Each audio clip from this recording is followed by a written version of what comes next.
Y con este seminario también han querido estar presentes varias personas que les parece muy relevante dialogar sobre los temas. Las y les invito a ver el siguiente video que nos hicieron llegar Amanda Bravo y Valentina Carrasco, integrantes de Red Abortando Mitos de la Sexualidad.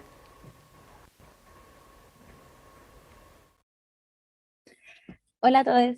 mi nombre es Valentina Carrasco y junto a mi compañera Amanda Bravo, hoy día estamos grabando en el marco del seminario Nuestro Futuro y Niñeces en Acción, organizado por el Observatorio de la Niñez y Adolescencia de Chile. Y bueno, vamos a estar hablando en esta instancia sobre género y diversidades sexuales y disidencias también sexuales en las niñeces y juventudes, el cual es un tema que nos compete mucho como Red Abortando Mitos de la Sexualidad, que es la organización a la que estamos representando el día de hoy, eh, ya que somos una organización compuesta mayoritariamente por jóvenes, mujeres y disidencias también sexuales, que en conjunto promovemos los derechos sexuales y reproductivos en distintas áreas de trabajo, como la educación, la incidencia política y la movilización, con el objetivo principalmente de empoderar a jóvenes sobre sus derechos para que estos sean garantizados y también educar a otras generaciones mayores a nosotros para que contribuyan en la garantización de nuestros derechos. Bueno, ya la primera pregunta que nos plantearon en el Observatorio de Niñez y Adolescencia es, ¿qué nos pueden contar sobre la discriminación y la violencia de género de acuerdo a tu experiencia? De acuerdo a nuestra experiencia como jóvenes que hemos vivido discriminación y violencia de género, podemos decir que es algo sumamente transversal y también sumamente sistemático, ya que esto es algo que se encuentra en todos los llamones de la sociedad chilena. La realidad es que lamentablemente la gran mayoría de las mujeres que hemos conocido han vivido algún tipo de violencia o discriminación. Y lo mismo ocurre con las diversidades y las disidencias sexuales. Ejemplificando quizás un poco en este tema, eh, podemos ver uno de los, yo diría, principales sucesos de los últimos años, las olas de funas que se han dado mayoritariamente en generaciones jóvenes. A mí me tocó el 2019, que me vi absorbida, me llevó una de esas olas de funa a mí y a casi todas mis compañeras del colegio, y que claro, al final nos hace darnos cuenta de que no somos unas, sino que somos muchas, y que como dijo mi compañera, es algo transversal, es algo sistemático,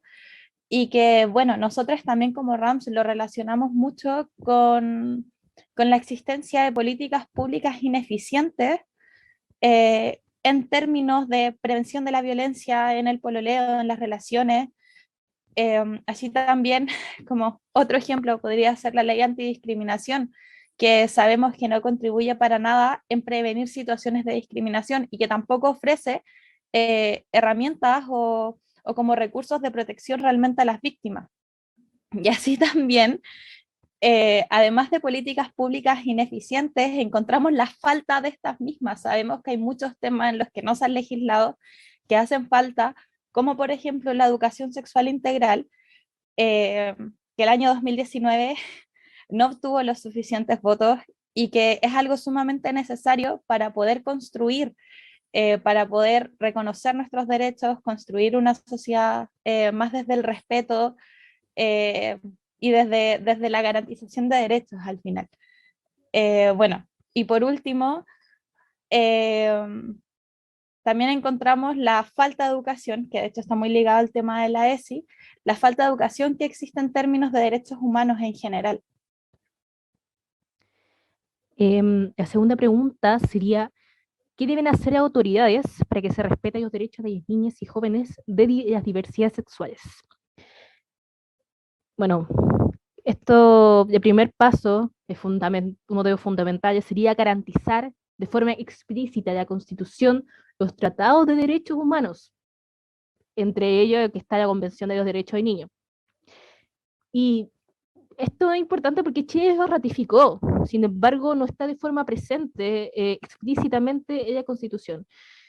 Y es muy importante que durante este proceso se incluya la voz y también la opinión de las mismas niñas y jóvenes de las temáticas que involucran, que no se les pase a llevar su derecho a la participación, su derecho a ser escuchadas. Y a su vez, no solo en las niñas cuando hablamos de diversidades sexuales, sino diversidades sexuales en general, las cuales no son tomadas en cuenta para las decisiones tomadas en la Constitución. Bueno, en ese sentido es cosa de ver la representación que existe en la Convención Constituyente de personas disidentes sexuales, que en realidad no hay ninguna persona trans o no binaria que esté escribiendo la Constitución en este momento. Y bueno, siguiendo también un poco con la pregunta y muy en relación a lo que decía mi compañera, es fundamental entender que las niñas y jóvenes somos sujetos de derechos y que a su vez tenemos todo un plano, tenemos una dimensión sexual al igual que el resto de los adultos y que esta dimensión, esta sexualidad que tenemos desde el momento en el que nacemos, durante toda nuestra vida, bueno, sobre todo yo diría hasta ese punto donde ya empezamos a tocar la adultez,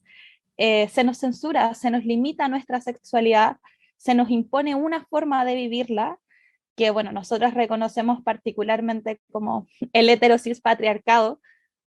y que, claro, al final es algo que a lo largo de nuestra niñez y nuestra adolescencia, como ya dijimos, nos clausura, nos limita, y que es fundamental que las autoridades nos reconozcan también, que reconozcan la existencia de niñeces y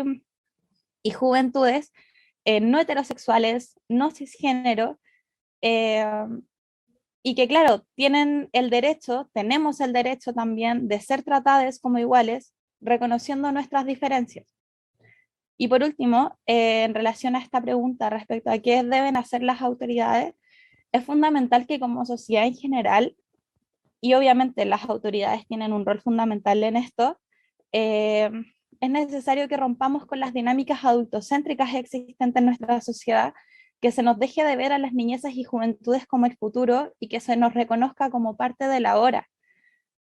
que se nos deje de ver como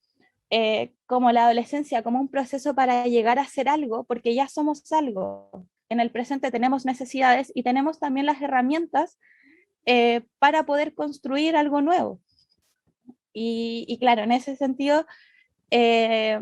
creemos que es necesario que se nos escuche, que se deje de pensar que se sabe lo que nosotros necesitamos sin hacernos parte de los procesos en los que se nos involucra. La tercera y última pregunta que nos plantearon es, ¿qué pueden hacer las niñas y jóvenes para que se respeten sus derechos? Nosotros como activistas en derechos sexuales y reproductivos y jóvenes, podemos decir que es importante que nosotros mismos nos reconozcamos como, primero como personas que no están en formación, sino que somos personas el día de hoy, como dijo Tuti, Valentina,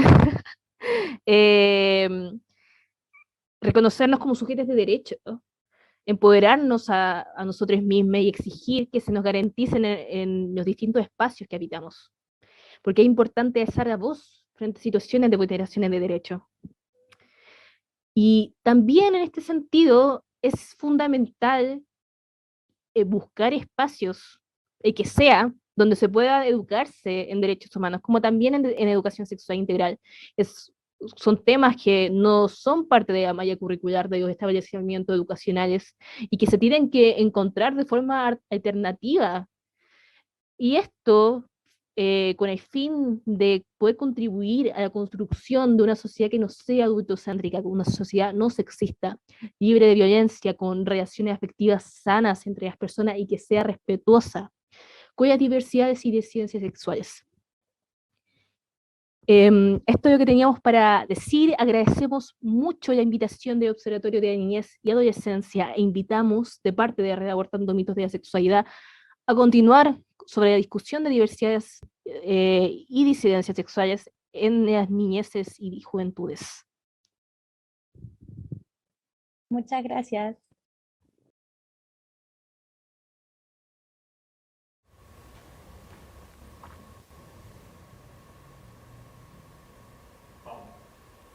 Muchísimas gracias, Amanda, como mi hija, y Valentina, de la red Abortando Mitos. Ellas decían, es muy necesario que se nos... De eso se trata, de eso estamos hablando, poder poner en el centro las voces de la niñez, de la juventud y poder desplazar esta mirada adultocentrista en la que estamos inmersos producto de nuestra sociedad.